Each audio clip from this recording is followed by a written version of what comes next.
All right, seeing we have everyone, are we live, Joseph? Yes. Okay. And I will begin with tonight's meeting for the Thursday session of December 9, 2021 Zoning Board of Appeals. I want to let everyone know the board did not write the zoning ordinance, but does have the authority to grant relief where practical difficulty or unnecessary hardship would result. The board will vote on each agenda item following the public hearing. Petitioners should try their best to limit presentations to 10 minutes. Use variance requests a minimum of 6 affirmative votes in order to grant the requested variances. Non-use variance requests require a minimum of 5 affirmative votes in order to grant the variances. In the absence of a full board at tonight's meeting, petitioners have the ability to request their agenda be postponed until a future meeting due to circumstance. Petitioners must inform the vice chairperson after staff's presentation and the public hearing, of which we have a full board for once. So that means there's no need to worry about that. So we'll do the roll call real quick in order of who I see in my list. Mr. Moore, please state your name and where you're speaking from. Here in Royal Oak. Ms. Grant? Samantha Grant, Royal Oak. Ms. George? We're in Royal Oak. Ms. Zukin? Deborah Zukin, present in Royal Oak. Ms. Robinson? Nancy Robinson, present in Royal Oak. Mr. Gavin? Robert Gavin in Royal Oak. Mr. Reddy? Arvind Reddy, present at Royal Oak. Mr. Klatt? F. Klatt, present in Royal Oak. Anthony Ofak, also present in Royal Oak. All right, we have everyone. Is there a motion to approve the minutes for last month's November 11th meeting? And Mr. I will assume that you'd like to mean that to be your motion to approve the minutes. Yes, motion to approve the minutes. Okay, Mr. Klatt, seconds. Okay, any discussion? Seeing none. Okay, go in order, reverse order, vote. And Ms. Grant is now down on the bottom for me. So Ms. Grant, you go first. Yes. Mr. Klatt, Yes. Mr. Reddy, Yes. Ms. Robinson, Yes. Mr. Gavin, Yes. Ms. George. Oh, I'm assuming that was a yes. I barely heard. Yes. Yeah, your mic's really low, just so you know. Ms. Zukin Yes. and Mr. Moore. Yes. And I also vote yes. I apologize. Can you tell me who second or who supported that motion? Mr. Klatt supported the motion by Mr. Reddy. Okay, thank you. Yep. There's no unfinished business. We'll move on to new business. Case number 21-12-52. Mr. Murphy for 1708 Crooks Road. If you'd like to take it up, you're ready. We'll just let all the petitioners in. I'll go through the findings, and then the board will have questions for me, and then the board will have questions for the petitioners. But all the petitioners should be in the meeting now. I'm going to share my screen as I go through their request. So the subject property is located at the intersection of Crooks and 12 Mile. It's in the city's mixed use 2 zoning district, and you may be familiar with it. It's a non-conforming automobile filling station. They have a convenience store with sale of alcohol, and it extends a driveway from 12 Mile, and it has frontage on Crooks as well as the side street Marywood. The mixed-use 2 zoning district does not allow for automobile filling stations. So the current filling station, which consists of the underground tanks, the 2 fuel pumps, and the 1 overhead canopy, as shown on the aerial photograph. And I'm going to hover over the canopy and the building. The mixed-use 2 zoning district does not allow for automobile filling stations as a permitted use nor special land use. So what's there now is non-conforming. And the petitioner is proposing to remove the existing canopy and the 2 fuel pump islands underneath it. And they would construct a larger canopy that could accommodate 3 fuel pump islands and increase the capacity to serve a total of 6 vehicles at one time. Right now, their capacity is 4 vehicles. So the new capacity, the new canopy and the fuel pumps, they certainly expand the capacity to dispense fuel. And this is an investment that extends the site's longevity to operate as a non-conforming use. As many of the board members know, a non-conforming use can't be altered to occupy a greater area of the site or to expand their functionality and extend their longevity without the board's approval. So the petitioner is here to seek a host of variances, but the first and foremost variance request is to seek a variance in order to expand, alter, enlarge the non-conforming use. And if the board does approve the variance request, additional variance requests are needed. Staff looks at the improvements and to the site, which they're doing some other improvements as well. Restriping parking spaces, adding a refuse enclosure, a new ADA ramp to the front of the building. So there are several other site improvements. And we look at the proposed site plan to see if it gains compliance with a whole host of zoning ordinance provisions.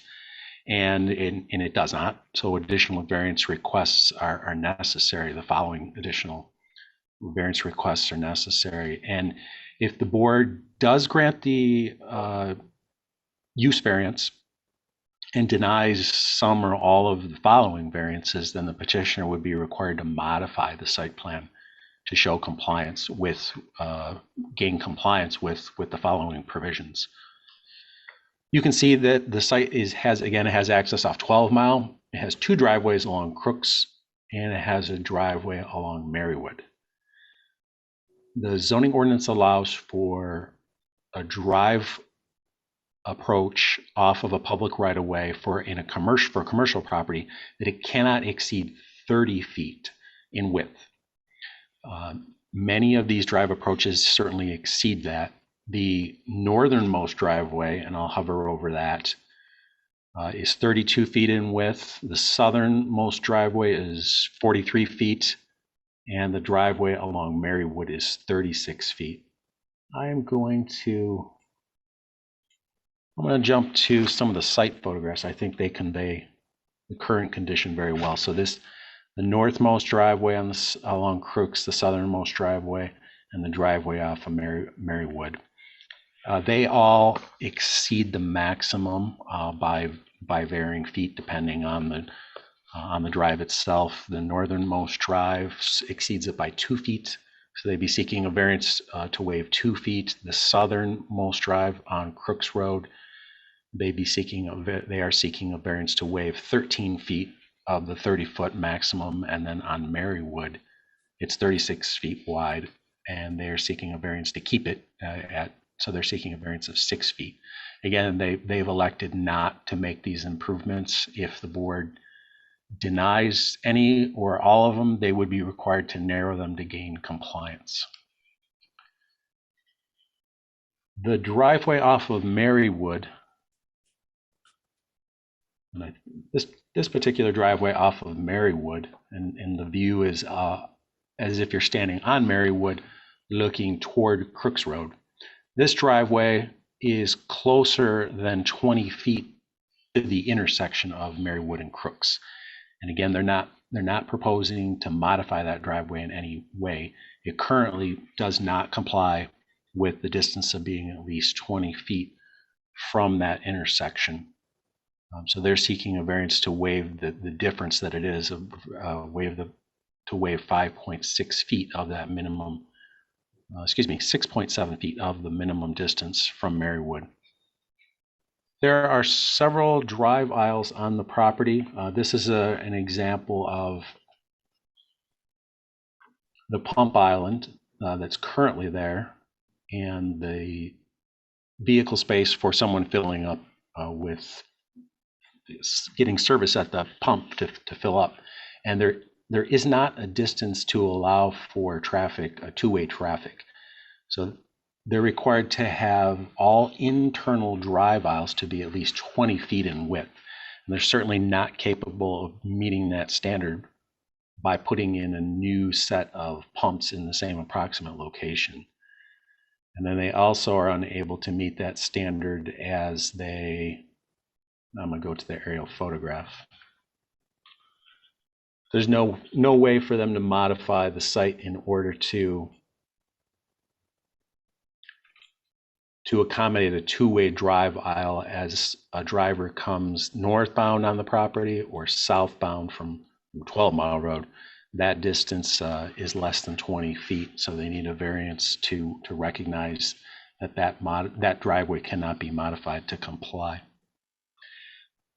They do have, and I'm going to jump back to the photographs, they have a little bit of outdoor sales that's flush up against the building. They have some currently. There's no city record of ever having approval. That particular zoning district doesn't allow for outdoor display of merchandise for sale. So they're looking to have on their site plan, they've identified an area where they do want to have outdoor storage of items for display and sale, and that requires a variance. And then lastly,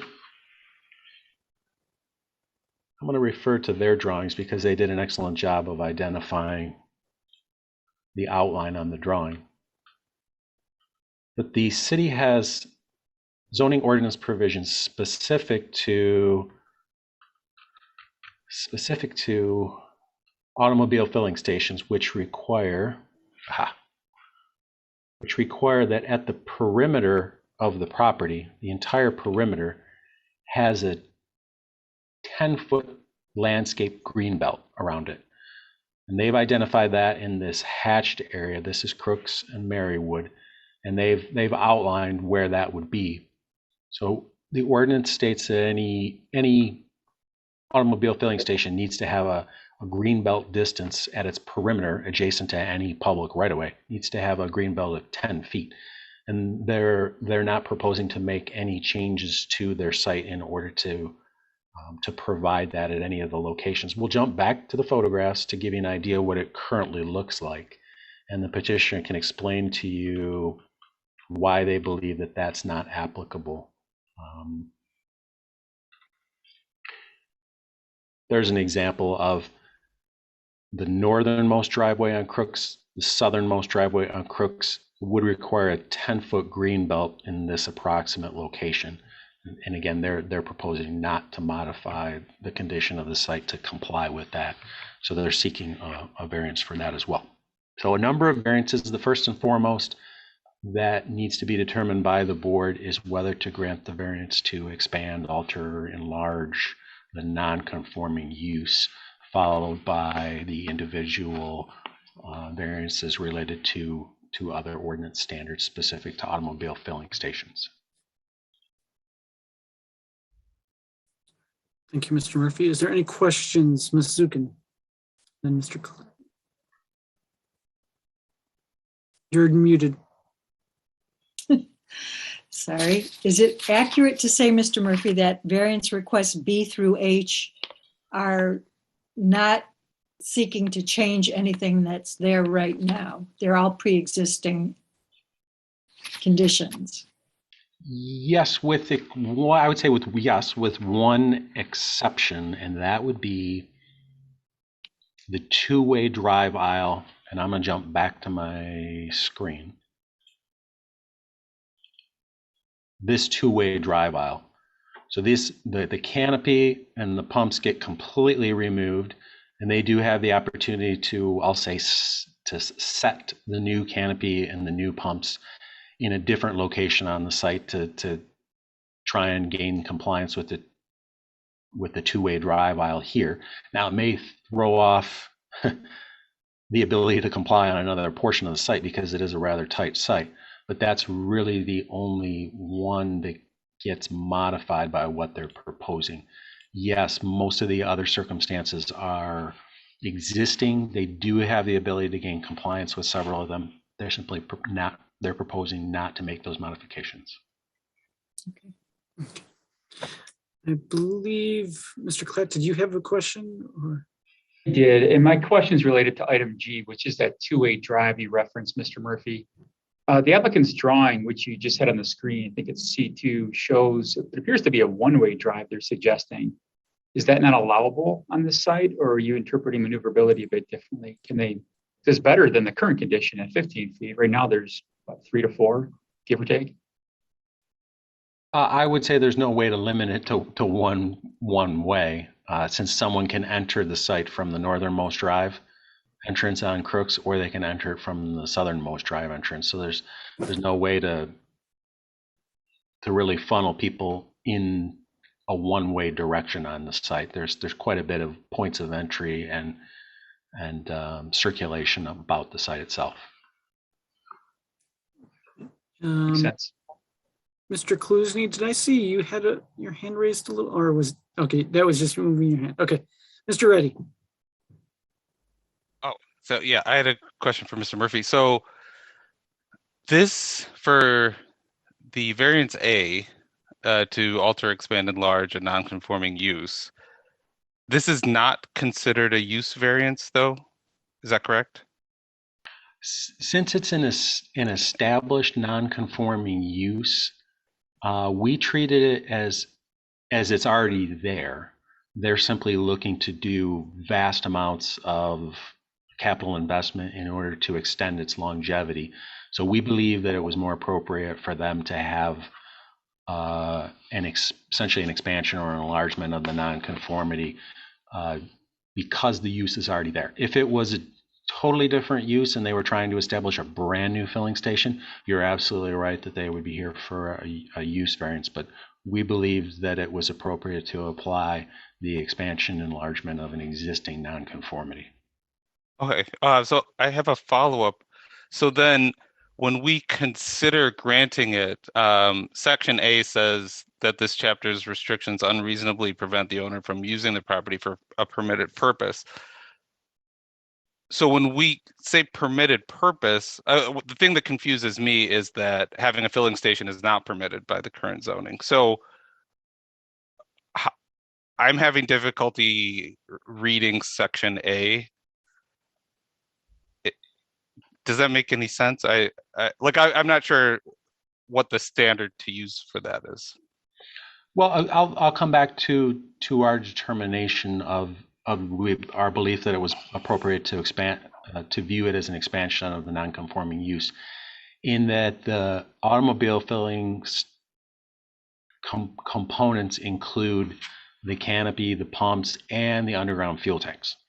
And the petitioner is proposing to leave the underground fuel tanks as is.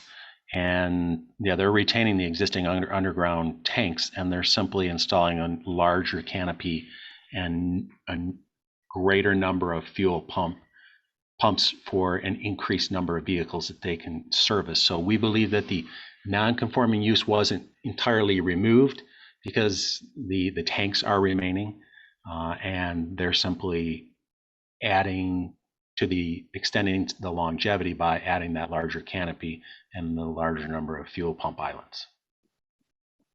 Okay, thank you. Is there any other questions for Mr. Murphy? Mr. Gavin? Two, actually. One, I don't think anybody asked, or I didn't hear it mentioned, if we received any public comment, phone calls, etc. Yes, thank you for pointing that out. I did fail to note that we did not receive any audio comments, and we did not receive any written comments based on the public notice that we provided. So thank you very much for pointing that out. No problem. And then the second one was, I think I read the plans right, and maybe this is more appropriate to ask the petitioner when they actually present, but it looks like that the air pump for filling up tires, is that intended to be left as is? I don't recall. I think that's probably a better one for them. Okay, thanks. Mr. Clant? So the site has existed in this capacity for years. Are there, Mr. Murphy, are you aware of any noted safety concerns related to these drives? I live in this general area and frequent the site quite a bit. I'm not aware of anything. Is there any public knowledge or any concerns you receive related to the drives? I did not reach out to the police department to see if they had a history of incident reports of vehicle collisions. I did not reach out to them specific to that. I have a feeling that if it was of great concern, that those that were notified within 300 feet may have reached out. That's not to say that that's always the case, but they were certainly given the opportunity to inform us as to whether they believe the variance requests are appropriate, or if the current condition presents a history of any accidents at that location. So I don't have any records, but you're correct in that we did provide notice, and that is often the case. Of people who live nearby will let you know if something's happening. Good point. Any other questions for Mr. Murphy? Once, twice. I have one for you, Mr. Murphy. So if we grant variances, all or even part today, including if in the future they sell or they go and want to renovate again, then they have to come before us again to get that variance, the altering and expanding again? Or is this good until they sell it and the next person comes in, whether it's owning a filling station or not? Well, I would say it's dependent on what future scenarios.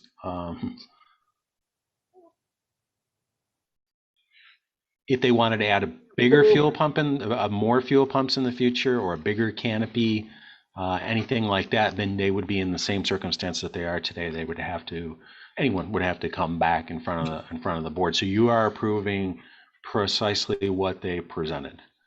They would not be able to build a larger canopy or install a greater number of fuel pumps. No, I meant like in the future, as you said, if they were to build a new canopy, change their convenience store aspect, and they would have to come back before us.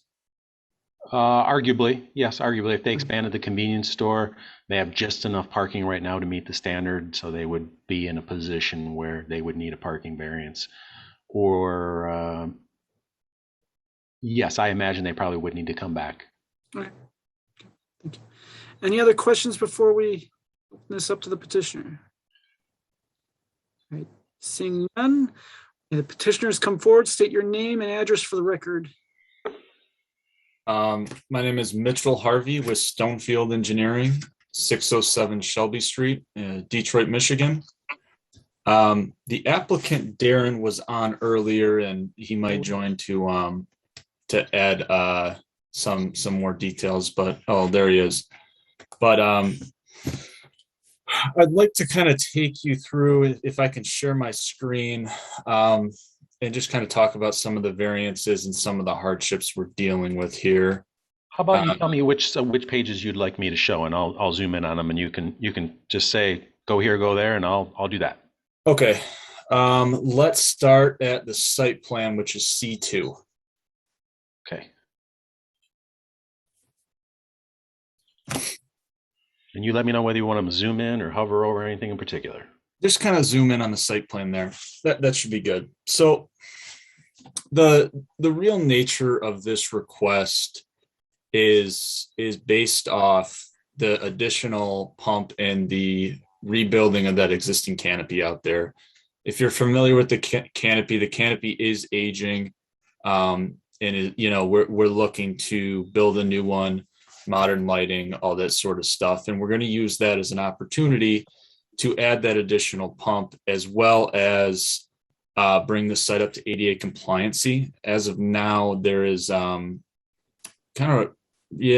around where you're hovering. That's the proposed ADA space, but there's some existing space that would be directly in front of the building, where the propane tanks are currently stored. So that is really what we're trying to do here by bringing this site up to compliancy as much as we can. So the site, if you look at it, is extremely unique in its geometry. It's actually a half-acre site if you measure it all out, but it is a extremely atypical lot where it actually it extends. If you can zoom out a little bit, Mr. Murphy, it extends actually all the way up to the north to 12 Mile, and then goes down and is kind of at the hard corner between Crooks and Marywood there in almost a triangular shaped lot. And, as you know, a typical lot is a square rectangle, which facilitates square rectangular buildings and square and rectangular parking lots, and everything just fits a lot better.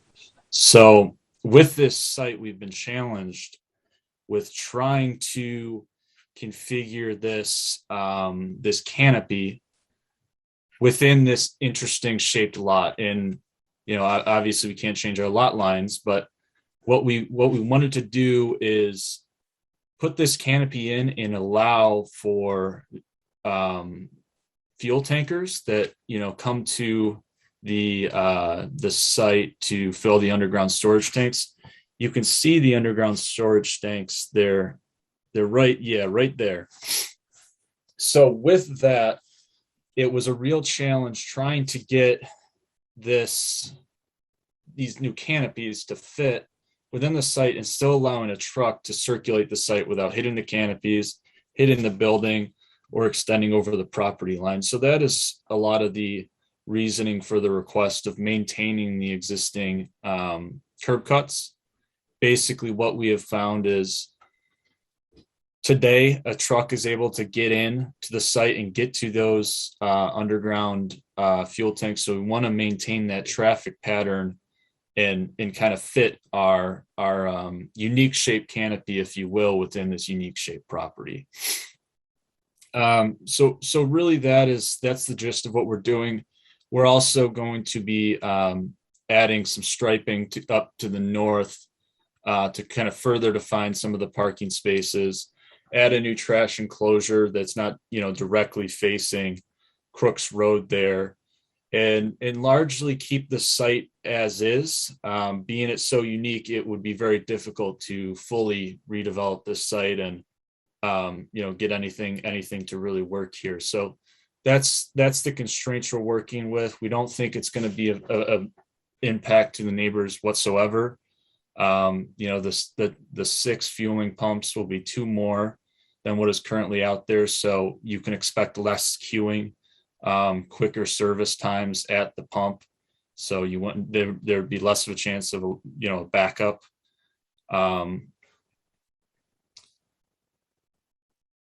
So that is our presentation. One thing I would like to point out is that 15-foot drive aisle in the front along Crooks. That's actually an improvement to the existing conditions. Right now, as Mr. Clapp pointed out, that the canopy, I believe, is actually closer to that right of way there. So we pushed it back as much as we could to allow for that one-way traffic. That in the idea being that we will put the stripe on there to show that it's one way. Obviously, we can't control someone from going the wrong way, but the striping would be on the ground to kind of help encourage that. The place where there is a kind of a pinch point, Mr. Murphy, if you want to jump back to the site plan, and I know I'm getting a little long-winded here, so I'll wrap it up, is right there. That's where we actually have the tightest drive aisle, where it's at 14.4 feet between the air conditioning unit and the property line there. So obviously that's the existing building, the existing property line. That's our real pinch point in our request for that drive aisle dimension variance. So with that, I'd like to thank you for your time. Darren, if you have anything to add, now's the time. Otherwise, we can just answer questions as they come in. Thank you.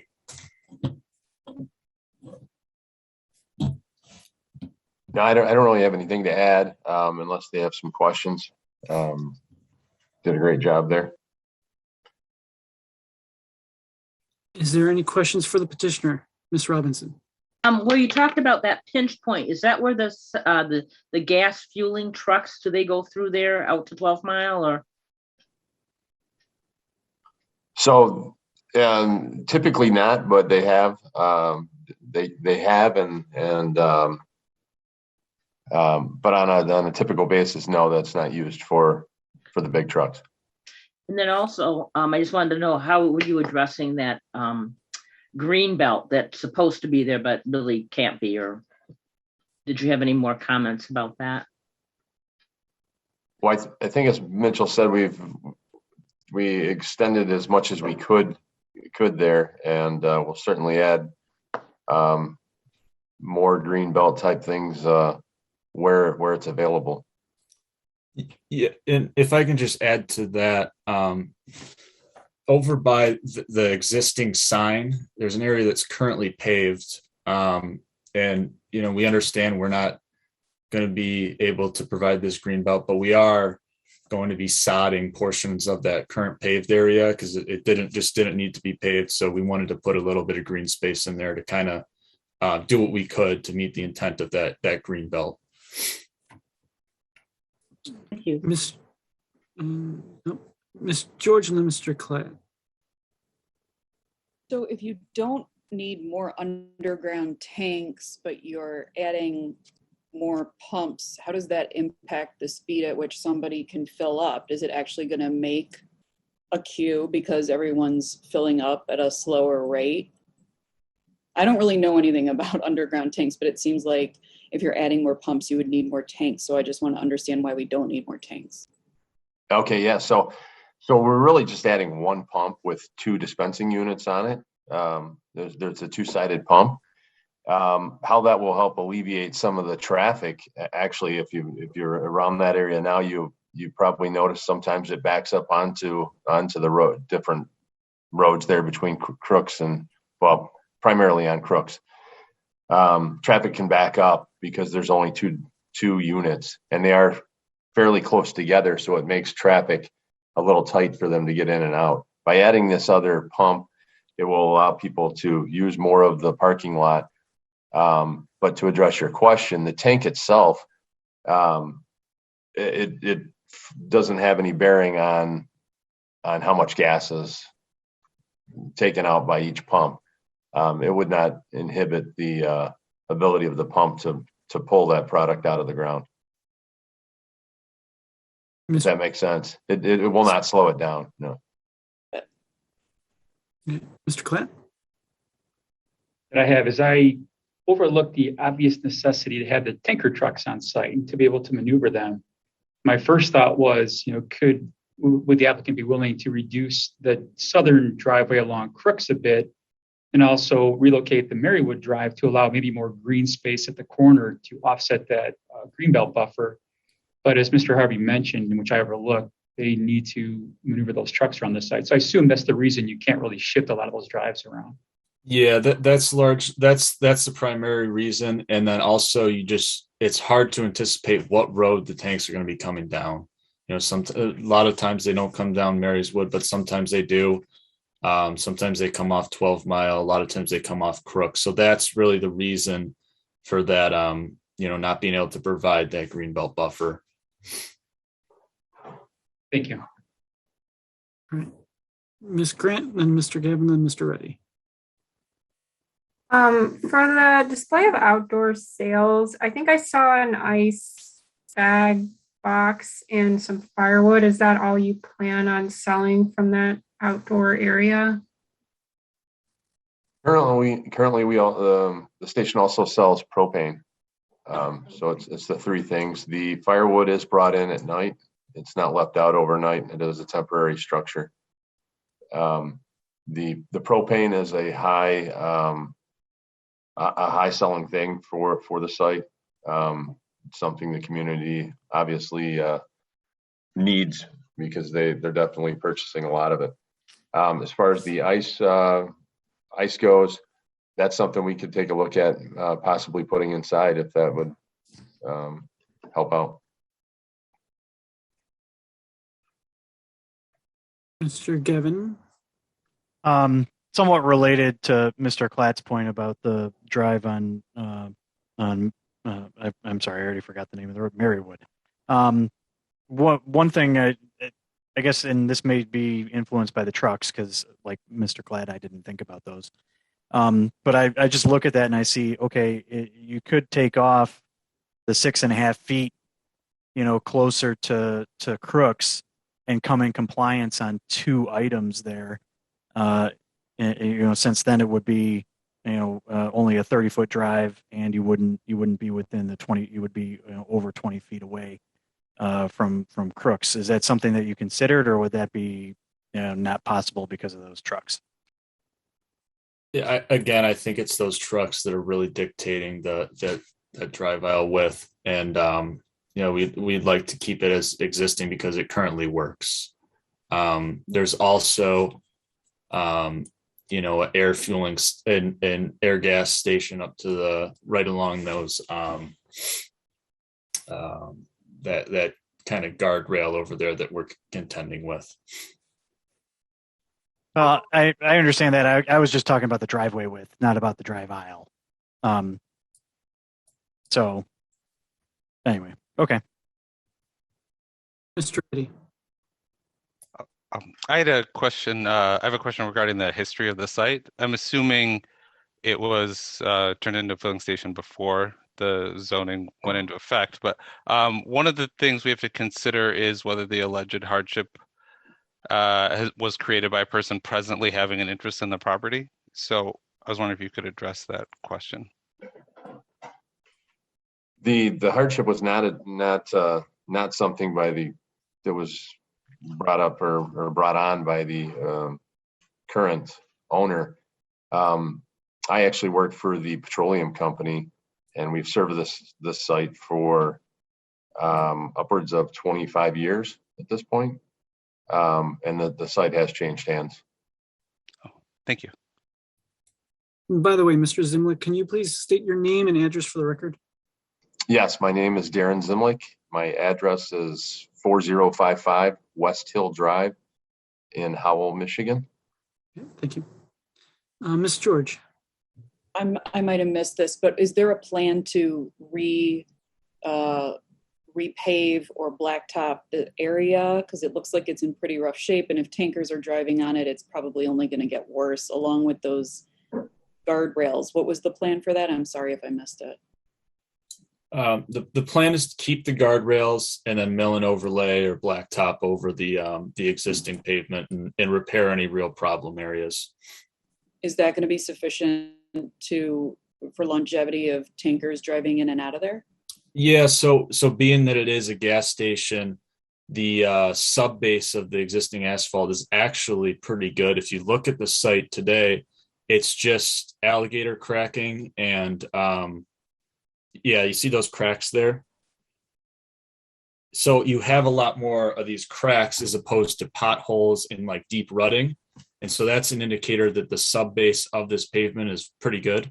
So what we would do is we'd rip off the top few inches of pavement, put on replace that few inches there, and you would mediate that problem, and so you'd have a brand new parking surface there.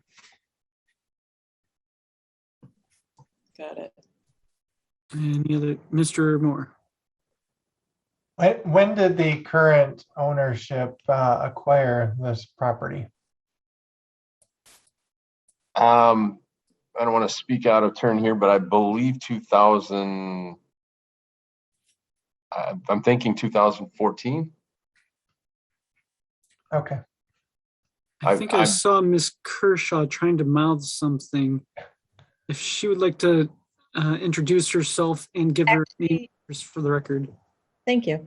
Actually, my name now is Nicole Gilbert. My address is 4190 Valley Forge Road in Bloomfield, Michigan, 48301. And I purchased it in 2015. Okay. The property. So, thanks. and I'm just looking to improve it. So. Any other questions? I do have one, and it's sort of been bounced around a little bit, but I'd like to, especially knowing that Ms. Gilbert or Mr. Zimlick may know, but what is the exact path the tankers go? Because I have a hard time seeing how they would go onto a residential street of Marywood versus just doing Crooks or 12 Mile, because you'd have to do a little bit more maneuverability if you were to enter through Marywood. versus Crooks or 12 miles. So if you could just go me through or try and talk about 90% of the paths the trucks come down. So I don't know about 90%, but a good portion of them, back up off Crooks. But I think that currently they're backing up off of Marywood and then in reverse, going north up into the, I'm sorry, where the tanks lie. So they're pull a good portion. It depends on the size of the trailer. There's actually two sides of trailers. So I think depending on the trailer and the amount of experience the driver has, kind of determines which way he pulls in and out. And I know some of them are going to come off of Crooks and they're going to back up into it. But I think a good portion of them come down Marywood and back up. And you can see the pad there where the tanks lie right now. Right. And it gives them an easier exit. Was there any kind of simulation study done to see with the newer canopy, whether or not they'd have enough maneuverability? I know being an architect, I've done before on other things, not a filling station. I've seen simulations run for trucks before. Just want to get a sense of how that relates to the drives and whatnot, just to help those who are questioning it. Yeah, so we did run some truck turning on it. Basically, we ran it from all different drive aisles with the assumption that we don't know exactly where the tanker trucks will be coming from, and it will be able to maneuver around the site with the new canopies, but it does need a lot of the existing driveway width that is out there to make these turns, just because it's such a tight and oddly shaped lot. You're trying to turn, like, if you think about it, if you're heading southeast along Crooks, you're not just turning 90 degrees to get up to that, the oil the gas tanks. You're doing like 100 and 120 to get up there. So it's a lot of turning, a lot of maneuvering that they have to do to get in and around this site. So long story short, yeah, we did run some trucks through it. I figured as much. I just wanted you to confirm that so that others probably understood the width of the driveways coming into that. All right, any other questions for the petitioner? All right, then we will bring it back to our side of the table and have discussion and or motions. Who would like to start off? Anyone?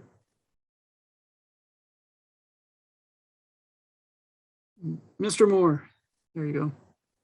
I'm just curious, a question for Mr. Murphy. If you happen to know when the use for this particular site changed? When it was established as an automobile filling station, or when? Well, I mean, at one time it was allowed, right? And now it's not. Do you happen to know?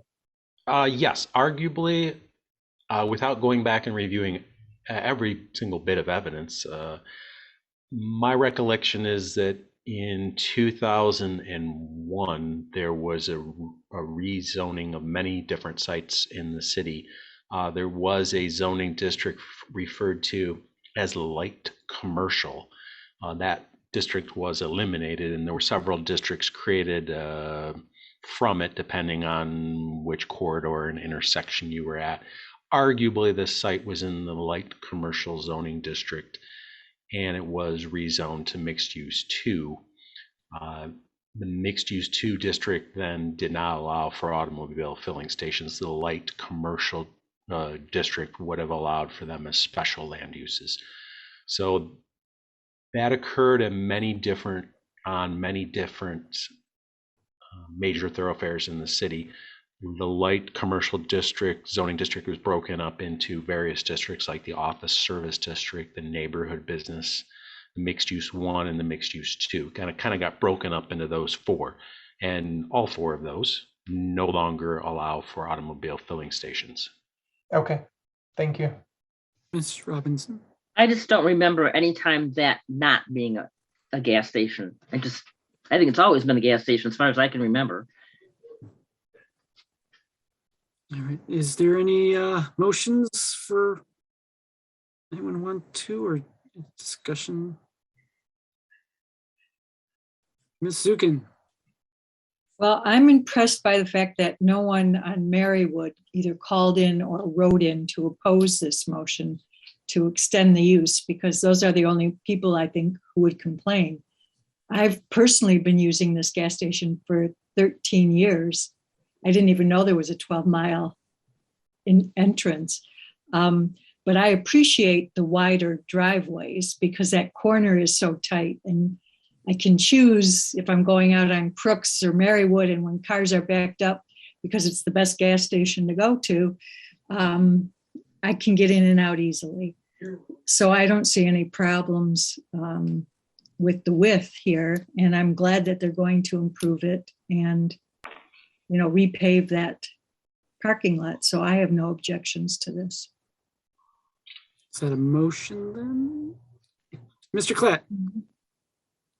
Mr. Moore. Unless Ms. Zukin, you would like to make the motion? I didn't know if that's what you were leaning towards. No, sure. I'll move to accept all the variance requests based on the reasoning I already gave. Okay, Mr. Klatt, I see you as a second. Ms. Zukin, any additional discussion? No. Okay. Mr. Klatt. Something I can add is I think the modifications are generally minimal and will have really no detrimental impact on the site. Maybe aside from the truckers that are servicing the site, but those are professional licensed drivers. I think the maneuverability may be increased for the average person going to the site due to the 15-foot lane around the pumps on the western side. So that's my reasoning. Anyone else like to? Mr. Reddy, Mr. Moore. I'm going to be opposed just because I don't see a practical difficulty in continuing to operate the station as it currently is. And I don't, I'm just having a hard time with section A that we have to meet for variance A. That's all. Mr. Moore. Yeah, I'll be supporting this motion because I do see a practical difficulty in the use, and we had a similar case not too long ago. Somebody acquired a fueling station not knowing that they were going to necessarily be time boxed into having this depreciate and not be able to fix up the property and enhance it in any way. And so that's why I'll support the motion. Mr. Gavin? I am going to be in support. I just wanted to address some of the factors in our analysis. With respect to Part A on the restrictions unreasonably preventing the owner from using the property for a permitted purpose, in my view, this is a permitted purpose because it's grandfathered in. It is a non-conforming use because it is not, currently permitted, but it is allowed under our current ordinances. So, and I think that factor is met by the fact that they should be able to replace that canopy and continue to use it, and I don't see a harm in expanding to add an additional pump. Doing substantial justice to the applicant as well as to the property owners in the district. I see that factor as being met. Obviously, this will assist in the business and help them continue to operate the gas station. And it will do justice to the property owners in the district. One, we haven't heard any objections from any property owners in the district, but two, I think it will improve the appearance because there won't be this, canopy that's, almost aged out anymore.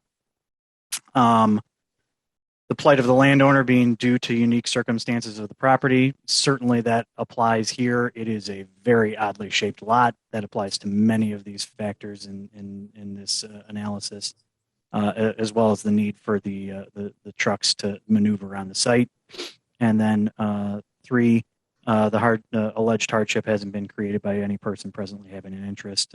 We've established that the current owner purchased it in 2015 and did not construct this site. So I believe that all 4 of those factors have been met, and I am in favor.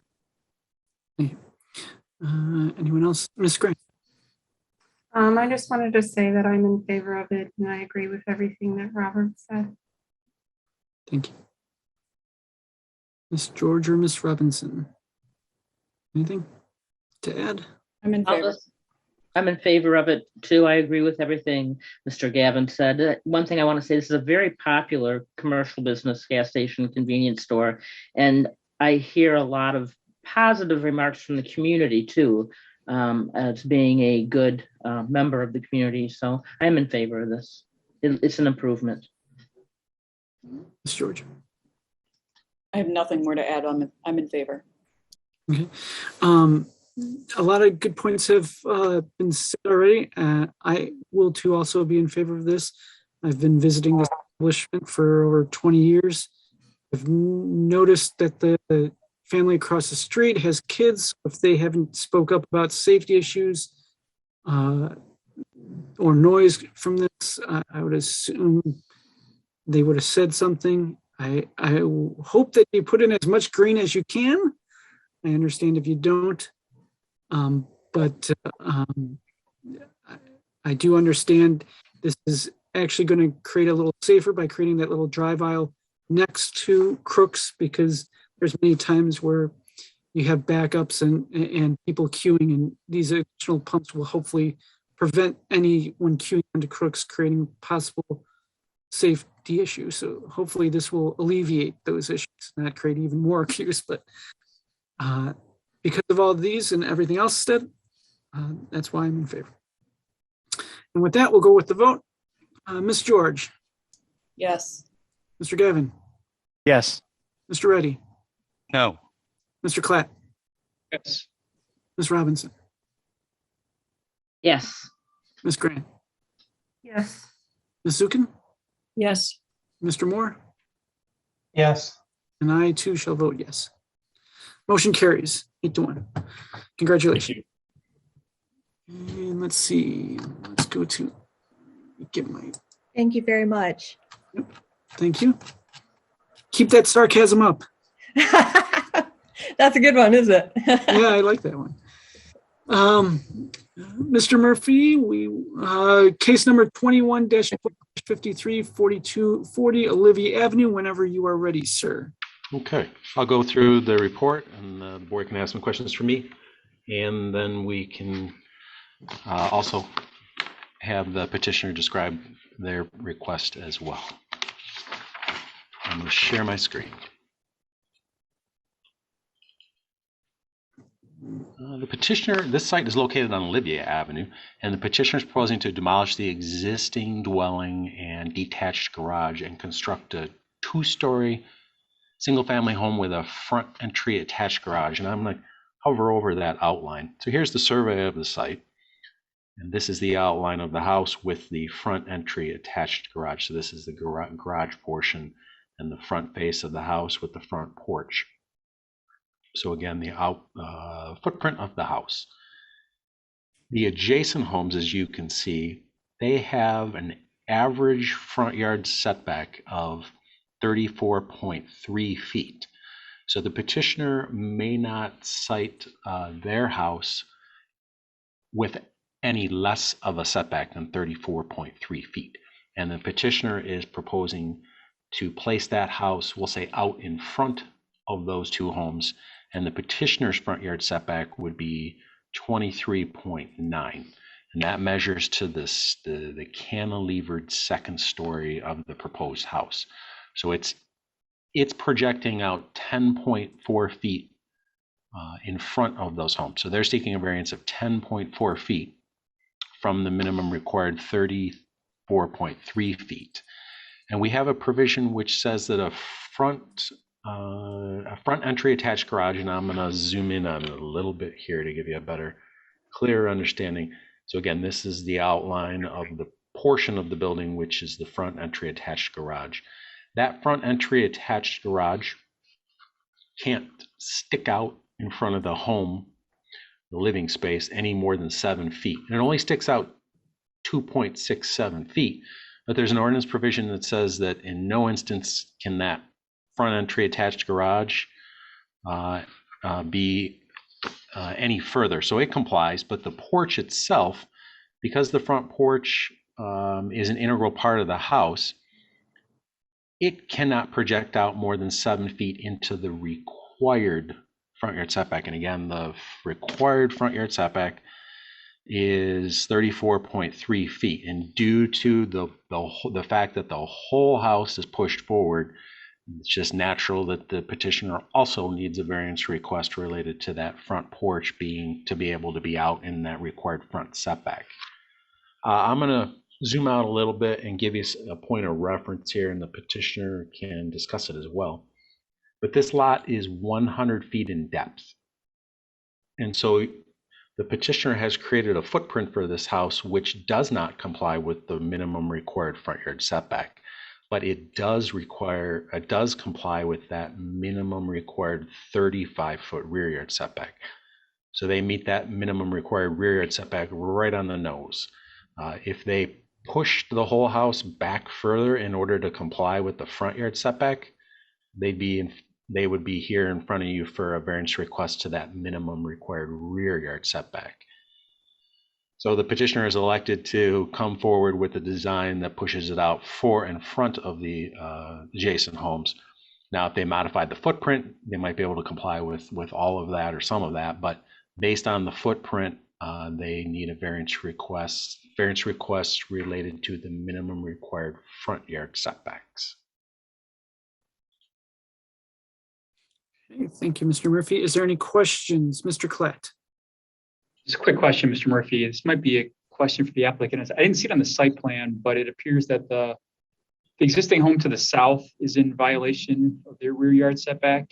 Do we know what that dimension is? And it looks like the existing home in the lot is also in violation of their rear yard setback. Do we have any idea what those numbers are? Not that it really matters, but do we know what those are? I don't have that number available, but I'm going to bring up on the, you point that out, and that's an excellent point. And I'll zoom in on the aerial photograph to give you a point of reference. So this is the site, and again, this house and garage come down. This is the house that you're referencing, and yes, it clearly does have a rear yard setback from the main structure of the dwelling, the house. It's less than 35 feet. And in the meantime, as you discuss with the petitioner, I'm going to look to see if we have a file on that site to give you a little more, perhaps a little more insight on that particular site, 4236. I'm going to look that up. Thank you. Is there any other questions for Mr. Murphy? All right. Seeing none, we will ask the petitioner to come forward, state their name and address for the record. Patrick Ray, 555 South Old Woodward, Birmingham, Michigan, Hill and Homes. Thank you. You may go ahead and state your case. Mr. Murphy, would you do me a favor and pull that screen share back up of the actual survey? Thank you so much. I just wanted to point a couple of things out, based on the improvements that we're doing to this site. The site itself, is only 100. Thank you. Appreciate that. Is only 100 feet in depth, and the existing house with the 35-foot setback is in violation, as is the house that would be to the south. And I know it's cut off right there, but the house to the north has a jut out on the back of it as well. It's slightly cut off. So both houses are in violation, but that not being the issue, if you look at the size of the house that we've put on, we've only put a 37-foot total depth. And if you know how shallow 37 feet is for a house. We've tried to bunch everything that we can onto that one space. That's to say, with 100 feet and the existing front yard setbacks, if we did try to put the garage in the back and put a house that was less than 37 feet in depth, say the 27, which is what it would need, you wouldn't have any room to get around the house and into the garage at all. And if you even wanted to do a two-car, it would be almost impossible, as the garage would be the one side of the garage, of course, would be too far behind the house. So this plan is a smaller plan for us. It is the smallest plan that we could put up here and still have some livability with the 3 bedrooms and what everyone's looking for, which is, of course, a garage on the property. And of course, in this case, detached was not even a possibility. So we did take the size of the house down to the 37.3 deep overall. Would you like me to show any of the floor plans or elevations? You're free if the board would, the zoning board would like to see them. That I think they're pretty good, but that's up to you.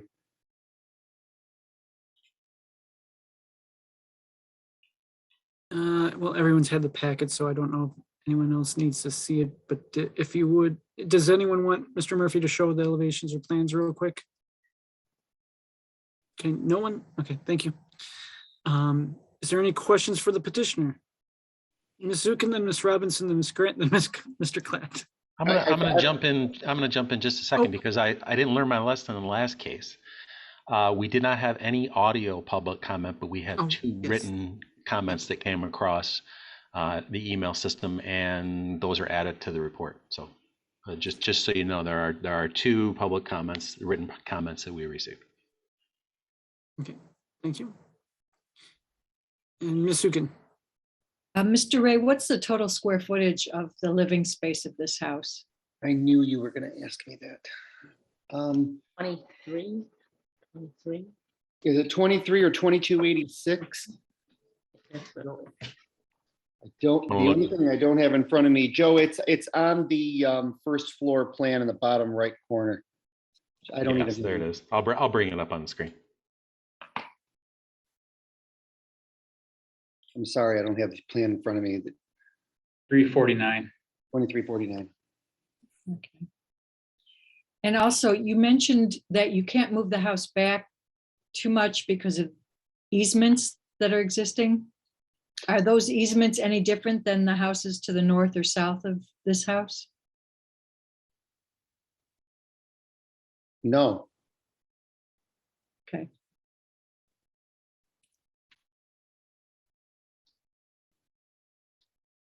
All right, Miss Robinson, then it was Miss. I think go ahead. I'll just, this is a good segue just to the back. I wonder if, Mr. Ray, you considered splitting the difference, maybe doing, instead of having 10 foot in the front, do 5 foot in the front, 5 foot in the back, or putting it all in the back, I guess. Absolutely. I have no issue with that whatsoever. We just took the route of less easement requests, but I have no issue with that, Mrs. Robinson, at all. Okay, thank you. Mrs. Grant, I think you were next, and then Mr. Klatt. I guess that was my question or comment, was why it was chosen to get variances to the front versus the back, because I feel like it's better for the houses to line up better in the front than having one jutting out 10 feet farther than every other house on the block. What I did was I drove around, all of Royal Oak, which I spend 90% of my life in as well. And I looked at the houses that I saw that were new construction that were in this type of circumstance. And I just took what was the common denominator. And that common denominator was that the new construction houses were further ahead of the existing homes. But I have no problem, especially because we have a front facing garage here, and which gives the backyard more space. I have no problem with splitting that space up if that helps a decision here. Yeah. I'll add the note that The rear yard setback as shown did not need a variance, so obviously it's not listed as a variance request. If the house gets pushed back a little bit, then that would be a brand new request that we would have to rehear as a new request. It's not something that the board could simply grant at tonight's meeting. Mr. Collette. I think most of the comments here are about the front yard versus rear yard. And if I read the neighbors' comments, most of them are, not in support of this, and many are concerned about the house jutting out in front. And as you look at the aerial, it's pretty consistent. That whole entire street length, all the homes are generally in the same setback. So, would you be willing to push the house back as far as you can to eliminate the front yard setback? Not split the difference, but eliminate the front yard setback. It's going to reduce your lap, but Well, I lost your question. I'm sorry. eliminate the need for a front yard variance. And come back for a rear yard variance. Back for a rear yard or variance. modify the design to comply with both. Correct.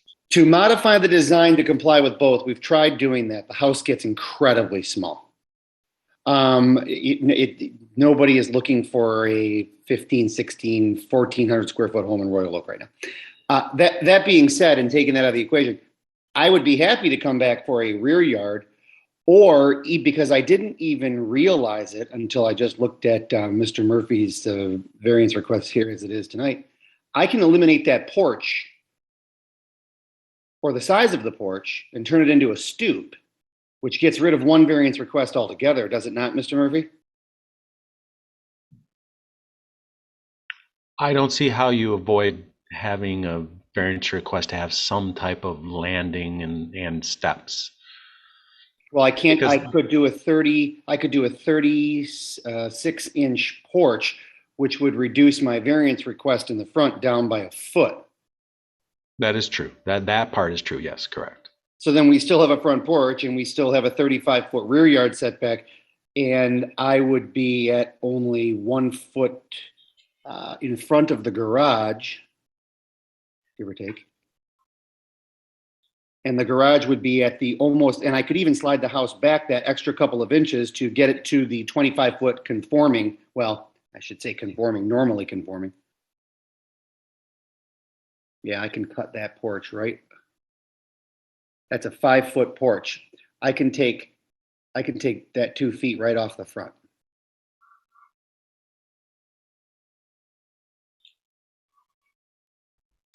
All right. Any other questions for the petitioner? Mr. Reddy. My question is, when was the property purchased, and were the current zoning rules in place at that time?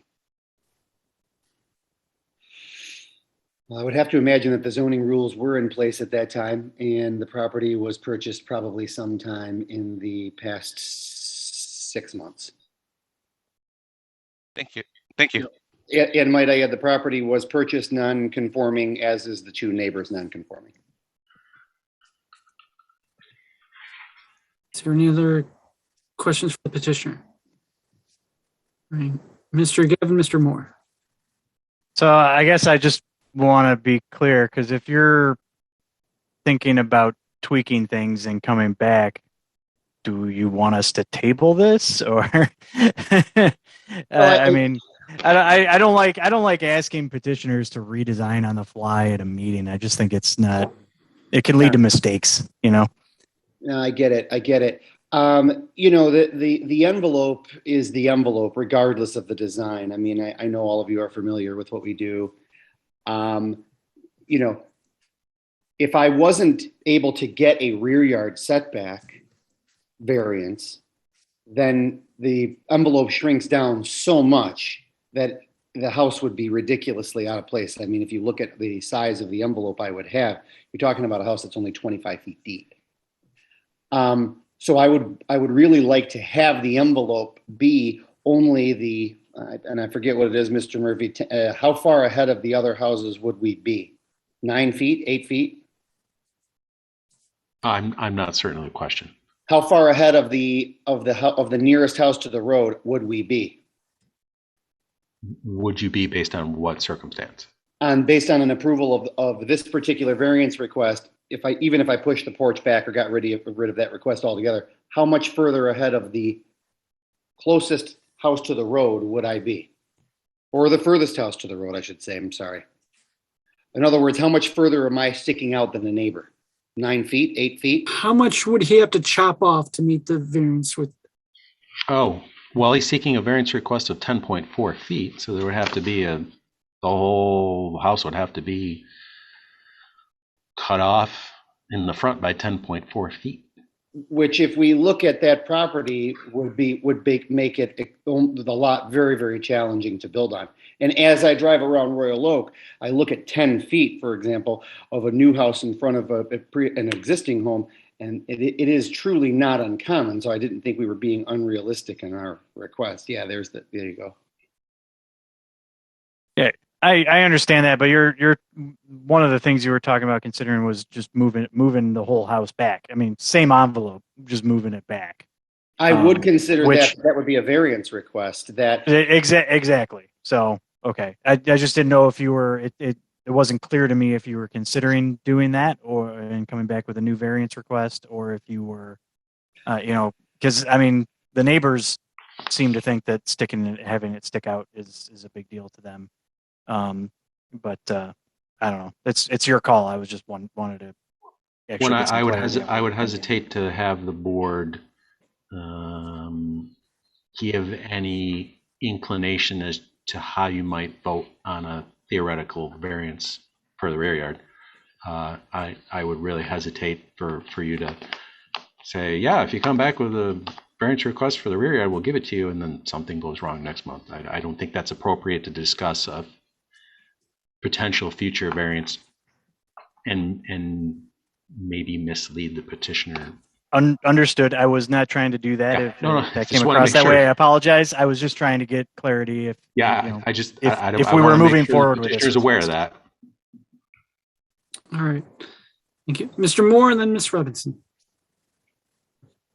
I guess my question is for Mr. Murphy, and if this variance request this evening was denied, would the petitioner have to wait a year to bring back this same envelope, same plan, just with a rear yard setback instead of a front yard setback? Would there be a time constraint? Because I know that in some instances they have to wait a year if for the same exact variance request. Yes.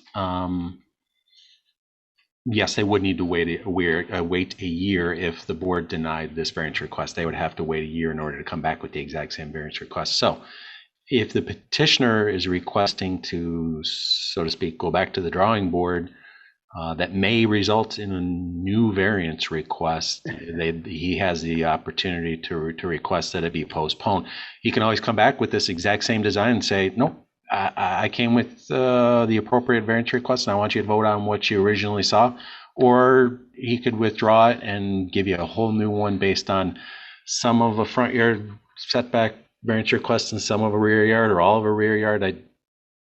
As Mr. Gavin pointed out, doing a petitioner's design on the fly is not always favorable for anyone.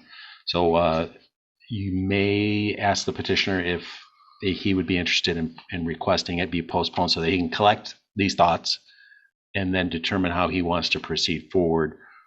Whether, again, that necessitates new variances or coming back with the exact same one saying, nope, I looked at it and this is what I want to ask you for. I was right the first time. Thank you. Thanks. Ms. Robinson.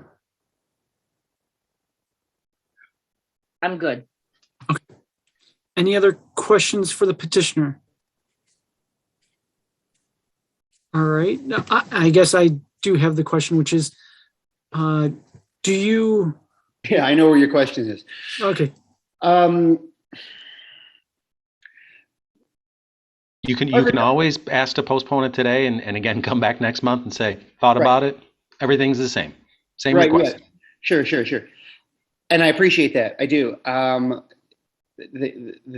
We've worked through every potential angle as far as design goes on this property, and when we purchased it, we look at, okay, this is what we're looking at for the property, and this is where we're conforming, this is where we're non-conforming as it exists, this is where the neighbors are conforming and non-conforming.